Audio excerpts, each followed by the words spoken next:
નમસ્કાર, આપ જોઈ રહ્યા છો પ્રાઇમ ટાઈમ. હું છું આપની સાથે બંસી રાજપૂત. સમાચાર વિસ્તારથી મોટા સમાચાર સામે આવી રહ્યા છે. ગુજરાતના ડીજીપી વિકાસ સહાયને 6 મહિનાનું એક્સટેન્શન મળ્યું છે. તારીખ 31મી ડિસેમ્બર સુધી તેમનો કાર્યકાળ લંબાવાયો છે. કેન્દ્ર સરકારમાંથી ઓર્ડર આવતા જ રાજ્ય ગૃહ વિભાગે સત્તાવાર જાહેરાત કરી. સમગ્ર દિવસ દરમિયાન જે રીતે આખું ડીજીપીને લઈને કોકડું ગૂંચવાયું હતું, ખરેખર તેમને એક્સટેન્શન મળી રહ્યું છે કે તેઓ વિદાય લઈ રહ્યા છે, તેને લઈને આખા દિવસ દરમિયાન અસમંજસ રહી. ત્યારે સત્તાવાર રીતે જાહેરાત સામે આવી ગઈ છે.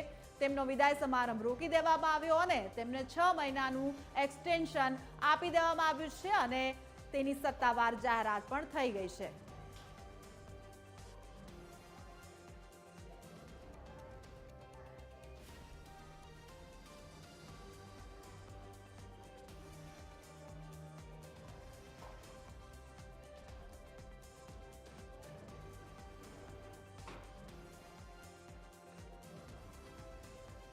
આજ મુદ્દા પર વધુ માહિતી આપવા માટે અમારા એક્ઝિક્યુટિવ પ્રોડ્યુસર જય પટેલ અમારી સાથે જોડાઈ ગયા છે. જય, જે રીતે આખા દિવસ દરમિયાન પહેલા તો આખું જે કોકડું ગૂંચવાઈ રહ્યું કે ના 3 મહિનાનું એક્સટેન્શન મળે છે, 6 મહિનાનું એક્સટેન્શન મળે છે, વિદાય સમારંભ થઈ રહ્યો છે, વિદાય સમારંભને લઈને આટલી તડામાર તૈયારીઓ, ખરેખર જાહેરાત અને વહેલી જાહેરાત કરવામાં શું જાય છે?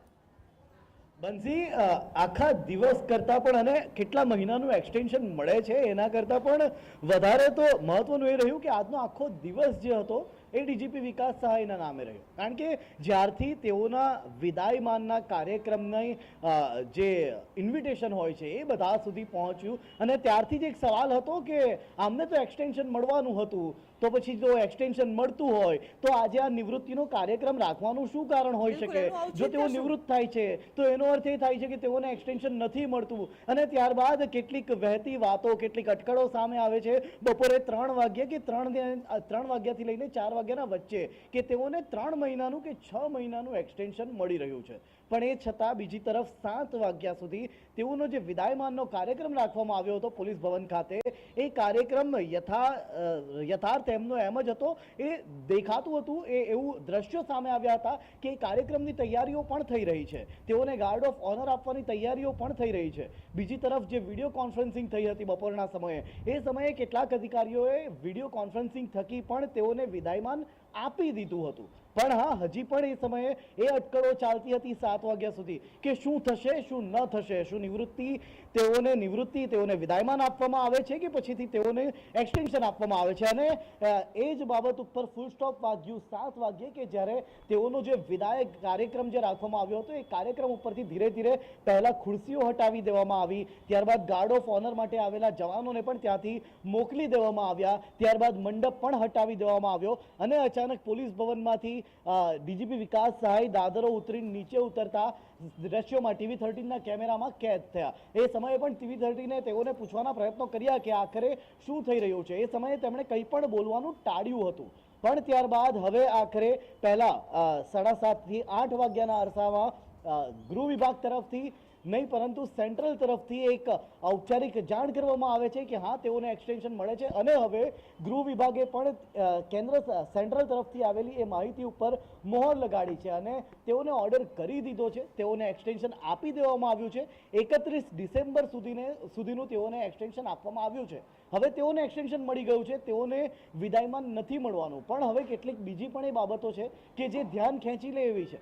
જો તેઓનું 6 મહિનાની જગ્યાએ 3 મહિના સુધીનું એક્સટેન્શન હોત તો શું થયું હોત? જો તેઓને 3 મહિના સુધીનું એક્સટેન્શન મળ્યું હોત તો ગુજરાત કેડરના આઈપીએસ અધિકારી શમશેરસિંહ કે જેઓને ચાન્સ હતો તેઓ ડીજીપી તરીકે આવી શક્યા હોત. પણ હવે એ ચાન્સ કદાચ તેઓને ના મળે, કારણ કે જ્યાં સુધી સૂત્રો જણાવી રહ્યા છે, જ્યાં સુધી મારું નોલેજ છે ત્યાં સુધી તેઓ ફેબ્રુઆરીમાં નિવૃત્ત થાય છે. એટલે ત્યારબાદ તેઓને ના ચાર્જ સોંપવામાં આવે. પણ હા, હવે 6 મહિના બાદ કોણ? તો 6 મહિના બાદ પણ બે નામોની ચર્ચાએ અત્યારથી જ જોર પકડી લીધું છે. ગુજરાત કેડરના નહીં પરંતુ KL રાવ જે છે તેઓ કદાચ 6 મહિના બાદ ચાર્જ સંભાળી શકે છે અથવા તો તેઓને ડીજીપી તરીકે નિયુક્ત કરવામાં આવી શકે છે. અને બીજી તરફ એ વાત પણ છે કે જો તેઓ નહીં તો ગુજરાત નહીં પરંતુ અમદાવાદના કમિશનર GS મલિક પણ 6 મહિના બાદ આ કમાન સંભાળી શકે છે.